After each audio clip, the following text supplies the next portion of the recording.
On September 4th, 1944, the British 11th Armored Division rolled into Antwerp, a Belgian port city on the coast. What they anticipated finding was complete devastation. Harbor facilities reduced to rubble, docks blown to pieces, cranes toppled into the waters below. Throughout this entire war, every significant port the Germans had left behind had been methodically destroyed before their withdrawal. But what they discovered in Antwerp was entirely different. Everything at the port was still standing. The facilities remained completely intact. Not a single dock had been damaged. The cranes were still functional and operational. Warehouses stood ready to receive cargo. This was Europe's second-largest port facility, and following Rotterdam's destruction back in 1940, it had become the largest undamaged port in all of Western Europe. The infrastructure here was designed to process an incredible 40,000 tons of supplies every single day, with direct railway lines running straight into Germany itself. With this kind of capacity, there was enough throughput to supply the entire Allied advance all the way into the Reich. Field Marshal Bernard Montgomery's forces had accomplished something truly extraordinary. They'd managed to capture the one port facility that could completely resolve the Allied supply crisis that had been plaguing operations.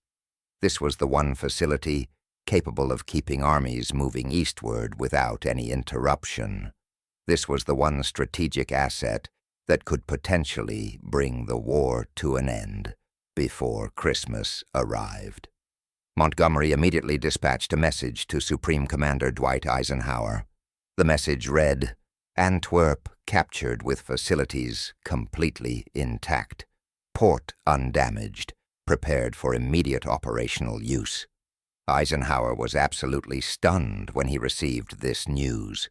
For months leading up to this moment, Allied planners had been deeply worried about logistics and supply chains. The armies had been advancing so rapidly that their supply lines simply couldn't keep up with the pace. Trucks were breaking down from constant use. Fuel supplies were running dangerously low. Ammunition stockpiles were steadily dwindling away. Antwerp appeared to solve every single one of these problems, or at least it should have solved them. But there was one critical condition: if Montgomery took just one more action, if he cleared the water approaches leading to the port, if he secured the 60-mile stretch of estuary waterway between Antwerp and the North Sea. Montgomery never issued that order. He had different priorities on his mind, more glorious and spectacular priorities. These were priorities that would ultimately leave Antwerp's miraculous port sitting completely useless, while Allied soldiers continued dying due to lack of adequate supplies. The city of Antwerp was located 60 miles inland from the North Sea. Any ship attempting to reach the city had to navigate through the Scheldt estuary, a twisting waterway that wound its way through marshlands, scattered islands, and narrow shipping channels. German forces controlled every single mile of that crucial approach. Along the southern bank, the German 15th Army maintained heavily fortified defensive positions. On the northern approaches to the port, German troops had occupied Walcheren Island and South Beveland. They'd positioned coastal artillery batteries that could cover all the shipping lanes. The waters had been seeded with mines. They had established clear, unobstructed fields of fire on any vessel that might attempt passage through the estuary. Not a single Allied ship could possibly reach Antwerp's docks until every one of those German positions had been eliminated. Every artillery gun would need to be silenced. Every mine would need to be swept. Every fortification would need to be captured. The port they'd captured was essentially worthless until the entire estuary could be secured. Montgomery's intelligence officers laid out this situation for him on September 5th, just one day after Antwerp had fallen into Allied hands. They told him plainly, "The port cannot be used, not until the Scheldt approaches are completely cleared. Not until every German artillery position is eliminated. Not until the entire waterway is opened for safe passage. Montgomery understood the problem they were presenting. He acknowledged the reality of the situation. Then he made a decision that his entire staff couldn't begin to comprehend. He decided to pursue something else first. Montgomery had spent the previous month racing at breakneck speed across Belgium and northern France. His 21st Army Group had covered an astonishing 250 miles in just 2 weeks. He had liberated the city of Brussels on September 3rd. He had captured Antwerp on September 4th. He was absolutely convinced that the German army was finished, completely beaten. He believed he could bring the war to an end with just one more operation, one bold, decisive thrust into Holland and across the Rhine River. One massive airborne assault to capture key bridges and open up the route directly into Germany's industrial heartland. He called it Operation Market Garden. His staff began raising questions and concerns. What about the Scheldt? What about securing Antwerp's water approaches? What about making sure supply lines were solid before launching new major offensives? Montgomery simply brushed aside all of their concerns. He told them the Germans were beaten and finished. We must maintain our momentum, he insisted. We must strike hard before they have any chance to reorganize their forces. Market Garden takes absolute priority. He needed Eisenhower's approval to launch Market Garden.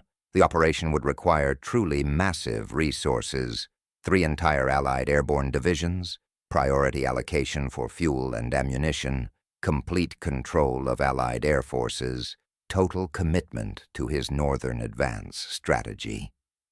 Eisenhower was skeptical about the whole plan.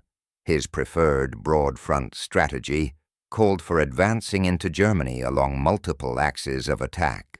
Concentrating absolutely everything on Montgomery's single thrust meant starving all other armies of vital supplies. It meant accepting enormous risk. It meant gambling everything on the assumption that Montgomery's assessment of the situation was completely correct. Montgomery made his case with absolute, unwavering confidence. "Give me the resources I need," he argued forcefully. "I'll be in Berlin before Christmas arrives. I'll end this entire war in 1944.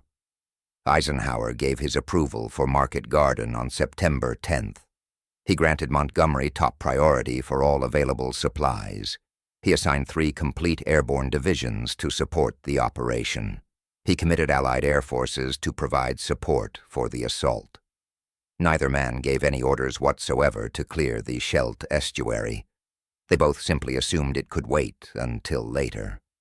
It turned out to be a catastrophic miscalculation. By mid-September 1944, the Allied supply situation was rapidly approaching a full-blown crisis.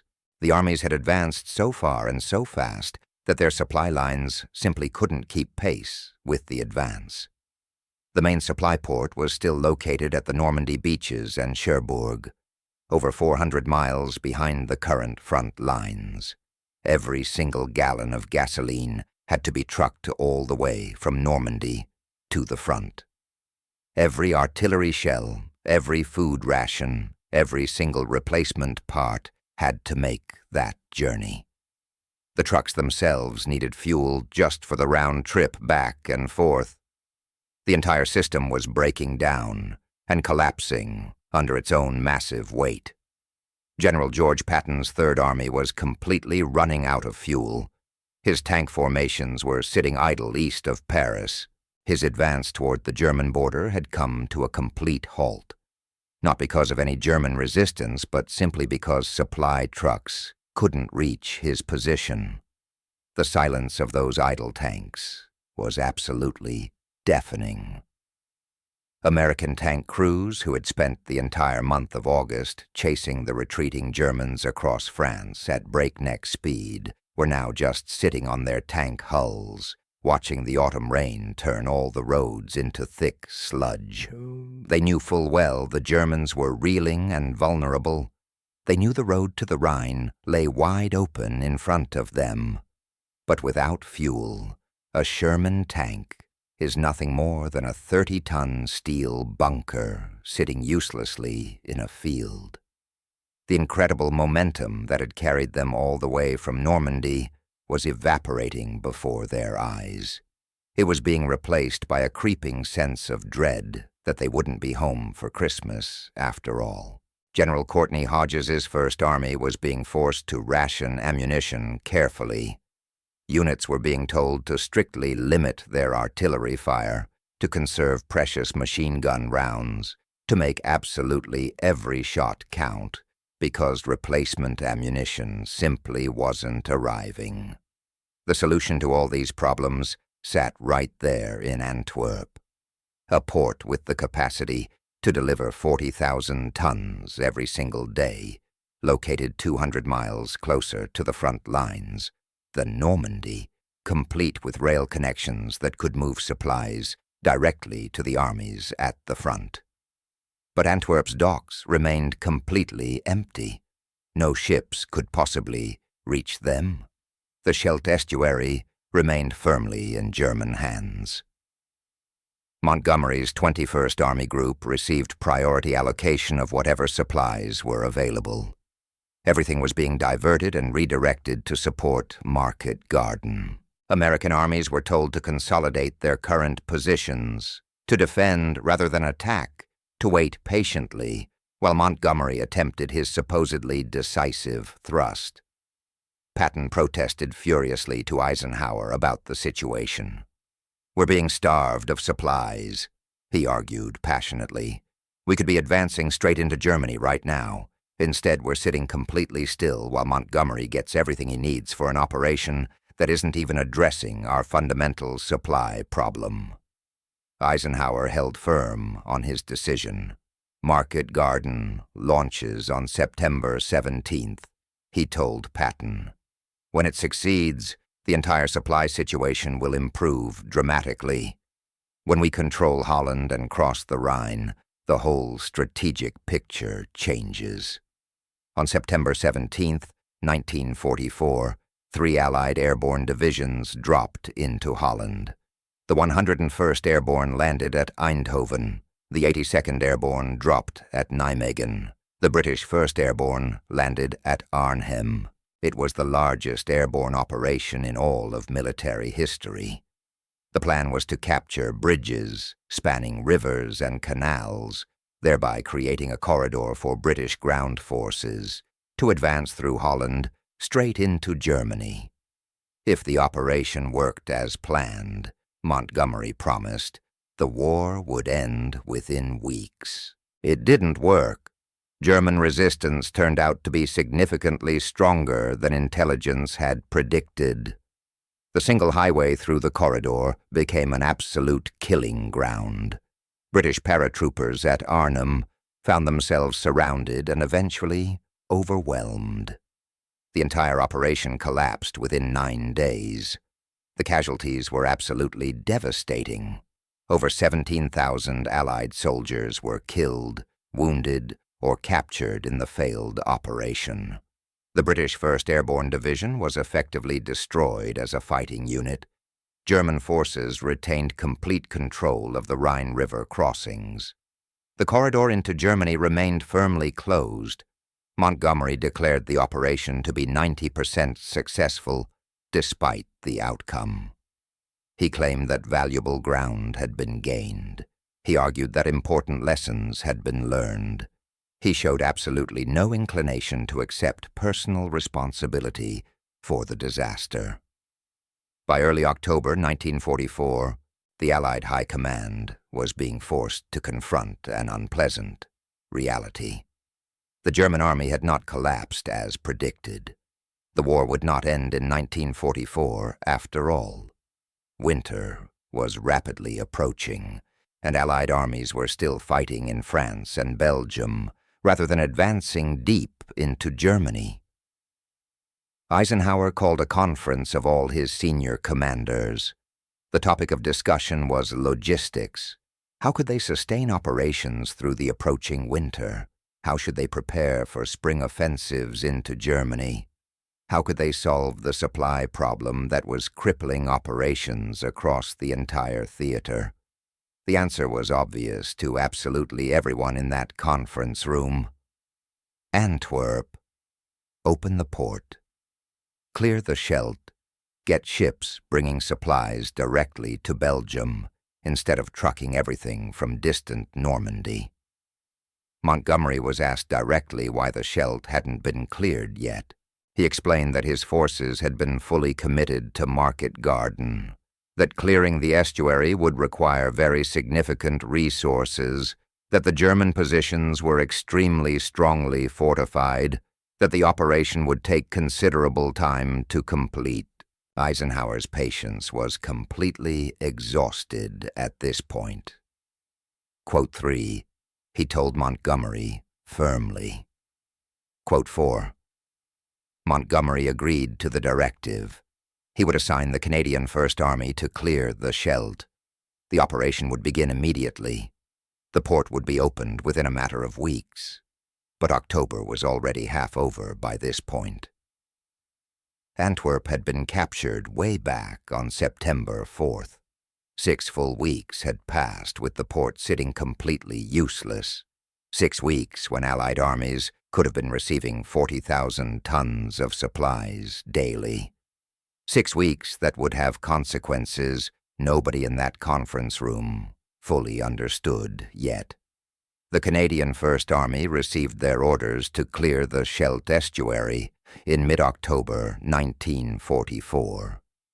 Their mission was to eliminate all German forces on both banks of the waterway, capture Walcheren Island, and secure all the approaches to Antwerp. The Scheldt region was an absolute nightmare of low-lying polder land, terrain that had been reclaimed from the sea and was surrounded by high protective dikes. The Germans had deliberately flooded huge areas by destroying those dikes. Canadian troops were forced to attack through water and thick mud. Infantry units waded through completely flooded fields. Tanks couldn't maneuver anywhere off the raised dikes, where they became silhouetted against the sky as perfect targets. The German 15th Army didn't just have concrete bunkers and fortifications. They had weaponized the water itself. When they blew up the dikes, they transformed the entire battlefield into a freezing, briny soup. For the Canadian soldiers fighting there, this wasn't just another battle. It was a descent into absolute hell.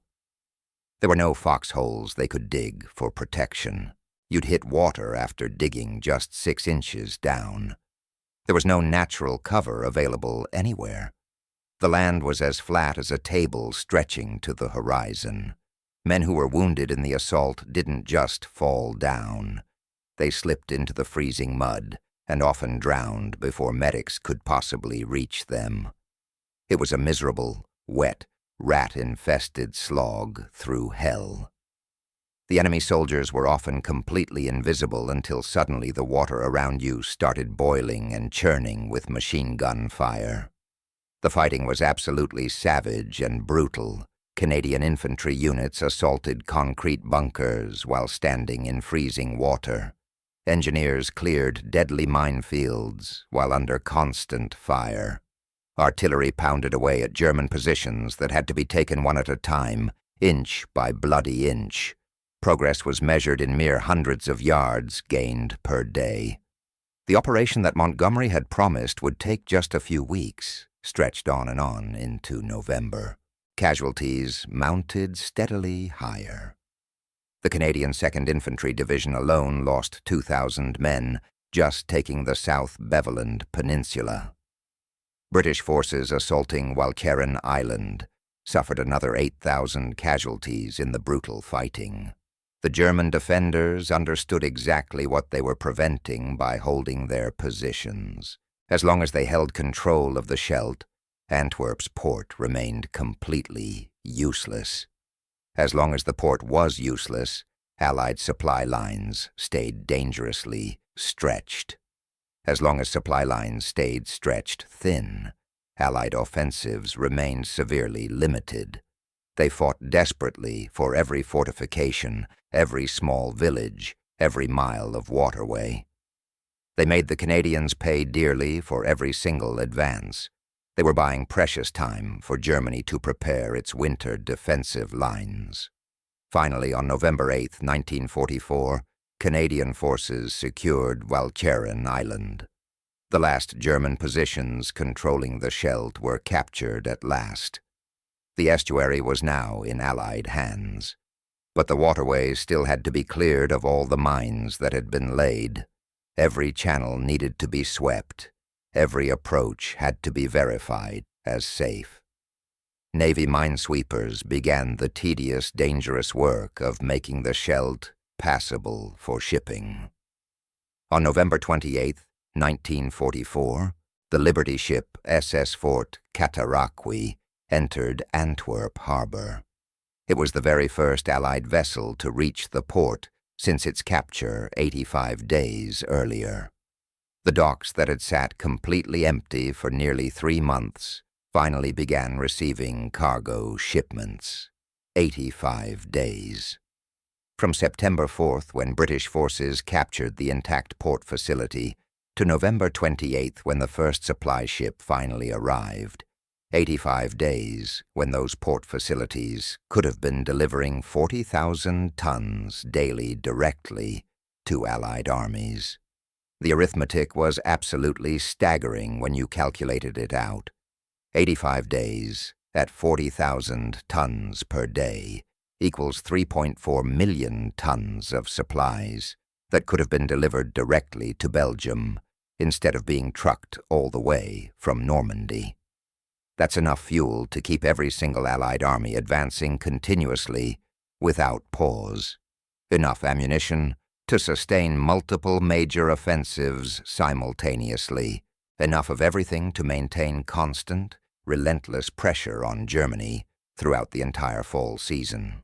Instead, Allied armies had spent September, October, and most of November struggling with crippling supply shortages that severely limited their operations. All of this while Antwerp's miracle port sat empty and unused. Montgomery never acknowledged that prioritizing Market Garden over clearing the Scheldt had been a strategic mistake. He never admitted that 6 critical weeks had been completely wasted. He never accepted personal responsibility for the delay that crippled Allied operations throughout the fall. By late November, when Antwerp finally opened for business, the strategic situation had fundamentally changed. The easy advances of late summer were completely over. German defensive lines had solidified and strengthened. The weather had turned absolutely miserable. Winter warfare was beginning in earnest. And in the Ardennes forest, German forces were quietly assembling in secret for a massive counteroffensive. Hitler had decided to exploit the Allied supply problems and their overstretched front lines. He was concentrating his last remaining reserves for one final desperate gamble. The delay in opening Antwerp had given Germany exactly what it desperately needed: time to prepare their forces, time to reorganize their units, time to launch the massive attack that would become known as the Battle of the Bulge. On December 16, 1944, German forces launched their Ardennes offensive through thinly defended American positions in Belgium. Over 200. German troops attacked along a 75-mile front. The assault achieved complete tactical surprise. American casualties in just the first 48 hours were absolutely catastrophic. Entire battalions were completely overrun and destroyed. Communication networks collapsed entirely. Supply dumps were captured by advancing Germans. The German advance created a massive bulge in the Allied defensive lines. The timing of this attack was not coincidental at all. Hitler had chosen to attack in December for very specific strategic reasons. Allied supply lines were still badly strained. The port of Antwerp had only been open for 3 weeks and was still building up to full operational capacity. Allied armies were spread dangerously thin across a very long front. German intelligence had been carefully monitoring Allied supply problems throughout the entire fall. They knew all about the fuel shortages plaguing Allied units. They knew about the ammunition rationing. They knew that Allied armies had been completely unable to maintain sustained offensive pressure during September, October, and November. The Ardennes offensive was Hitler's desperate attempt to split the Allied armies apart, capture Antwerp, and force a negotiated peace settlement in the West. The plan was fantastically optimistic and ultimately doomed to fail completely. But it did succeed in inflicting enormous casualties and extending the war significantly. Over 80,000 Americans became casualties in the Battle of the Bulge. 19,000 were killed in action. The 106th Infantry Division was forced to surrender 7,000 men in what became the largest mass surrender of American forces in the entire European theater. The fighting lasted 6 brutal weeks in absolutely terrible winter conditions. The German offensive was eventually defeated and thrown back. Allied forces eliminated the Bulge and resumed their advance into Germany. But precious time had been irretrievably lost. Thousands of lives had been spent. Winter warfare had taken a terrible toll on soldiers who might have been far better supplied if Antwerp had been opened back in September instead of late November. This was the ultimate cost of leaving that port empty for so long. It wasn't paid in logistical ledgers or after-action reports. It was paid right there in the freezing forests of the Ardennes by teenage American riflemen shivering in summer uniforms that should have been replaced months earlier. They were fighting desperately for their lives with carefully rationed ammunition and dwindling medical supplies, holding the defensive line against a German army that by all rights should have been crushed and defeated back in September. After Germany's final surrender, Allied intelligence officers systematically interrogated captured German generals about the Ardennes offensive. They wanted to understand how Germany had managed to assemble such a powerful attack force in late 1944. They wanted to know when the decision to attack was actually made. They wanted to know if earlier Allied action could possibly have prevented it from happening. General Alfred Jodl, who served as Hitler's operations chief, was asked when serious planning for the Ardennes offensive had begun. His answer was extremely revealing and significant. Hitler had announced the plan in mid-September 1944. He testified. Jodl had submitted formal operational plans by early October, once it became crystal clear that Allied advances had completely stalled and that supply problems were preventing any sustained operations. Field Marshal Gerd von Rundstedt, who commanded all German forces in the West, testified that the delay in opening Antwerp was noticed immediately by German intelligence services. They had been carefully monitoring Allied supply traffic patterns. They had observed that no major offensives were being launched. They had concluded that logistics were severely constraining Allied operational capabilities. The German generals made it absolutely clear that September and early October 1944 had been critical, decisive months. That was the period when Germany's western defenses were at their most vulnerable.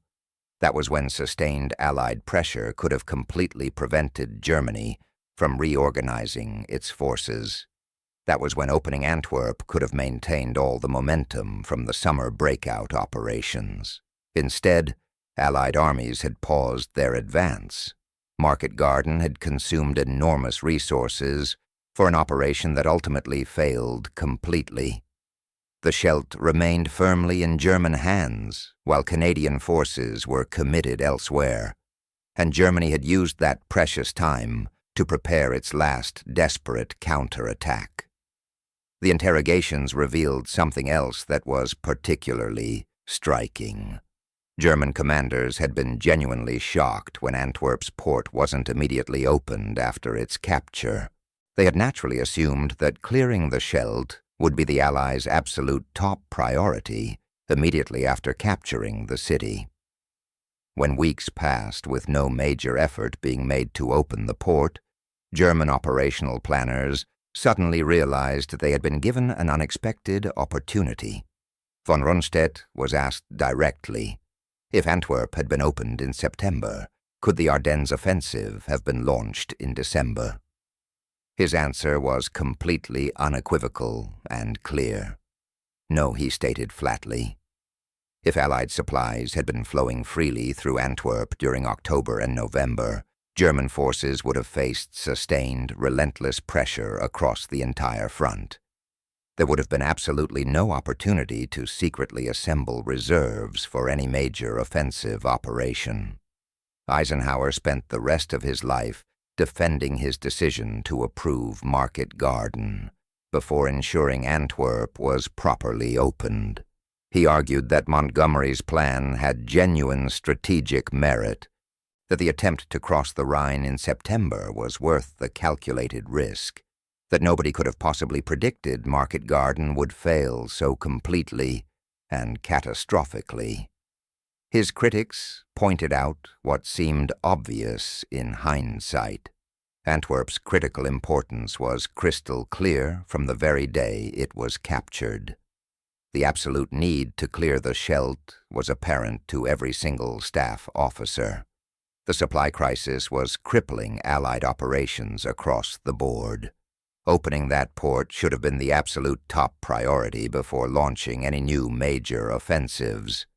Eisenhower's response was fundamentally political, but he was also personally complicit in the decision. He had to maintain the fragile Anglo-American alliance at all costs.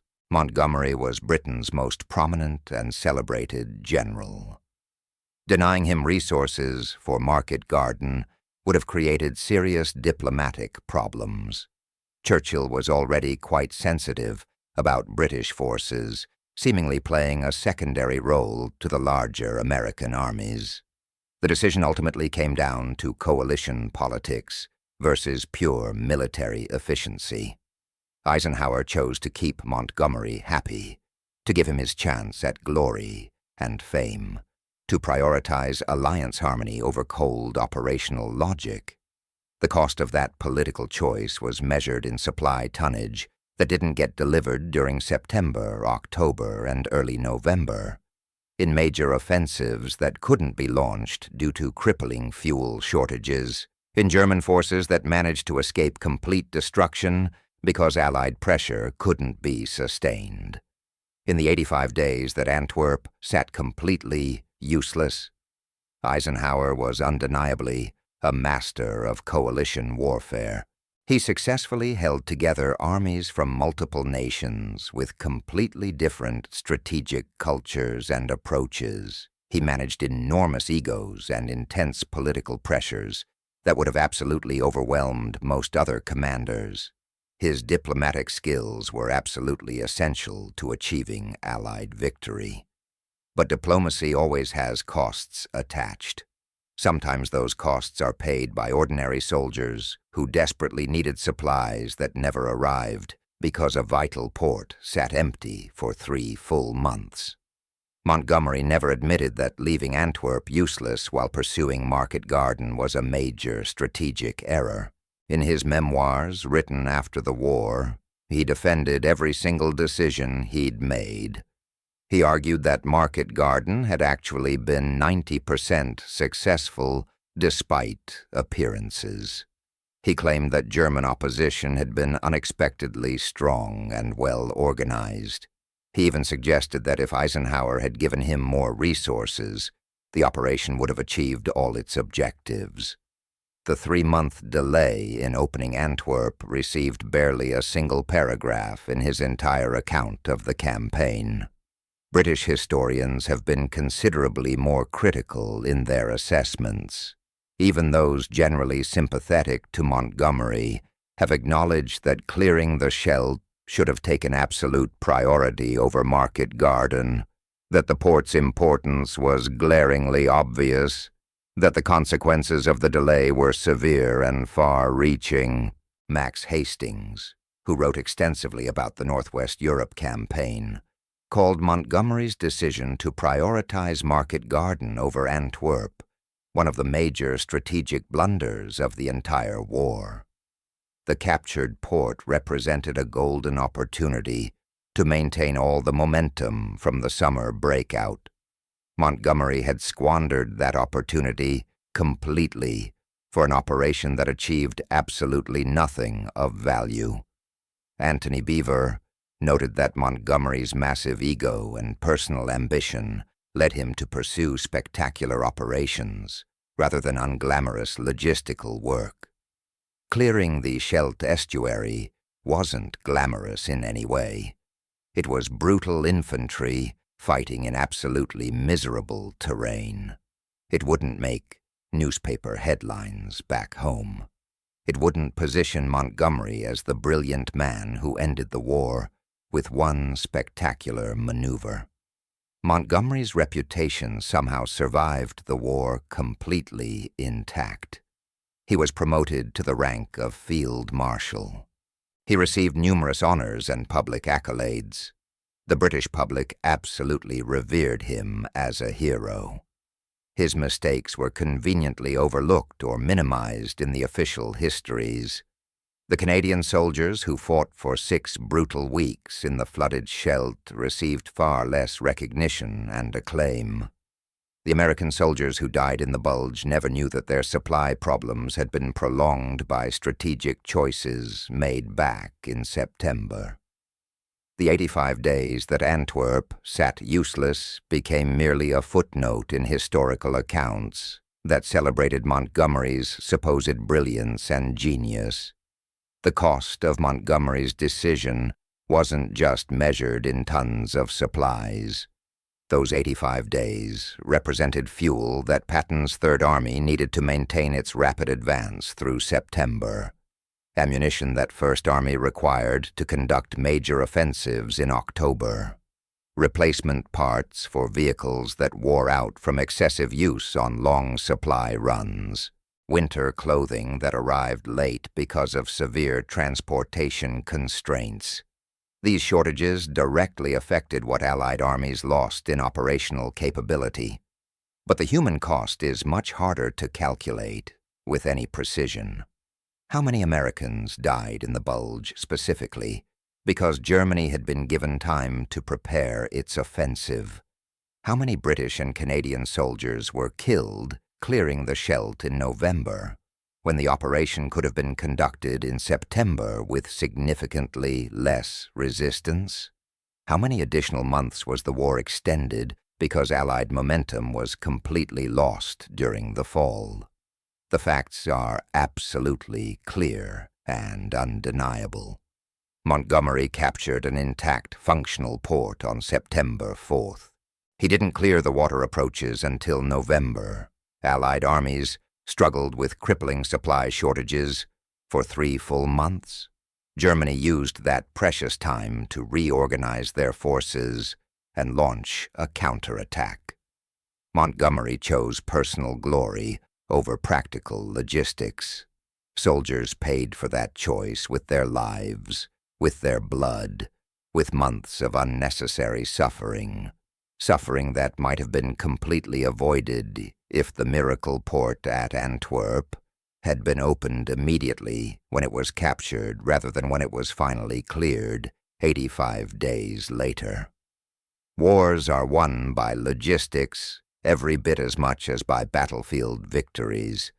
The most brilliant tactics in the world will fail completely if supplies don't reach the front lines. Montgomery's choice to prioritize Market Garden over clearing the Scheldt estuary revealed his fundamental misunderstanding of what mattered most in September 1944. He believed one more spectacular operation could end the entire war. He was completely wrong about that. The unglamorous work of clearing mines, capturing fortifications, and opening supply lines simply didn't appeal to him. It wasn't the kind of operation that would make him the celebrated man who won the war. So he pursued glory and fame instead, and the war continued on for months longer than it needed to. This story was brought to you by the Black Horizon World War II channel.